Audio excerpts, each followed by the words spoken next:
Have you ever wondered how terpene blends are applied with precision? A terpene spray gun answers that question with simple engineering.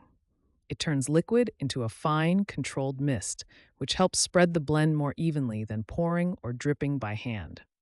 What this means is better consistency and easier handling. Most spray guns use pressure to break liquid into tiny droplets.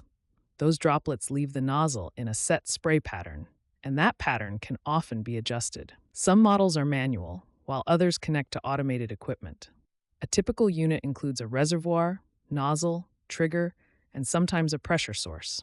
Each part influences how much liquid is applied and how the spray behaves.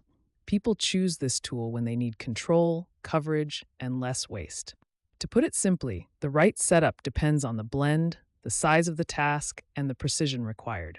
Cleaning also matters because residue can change performance. Regular care helps keep the pattern steady.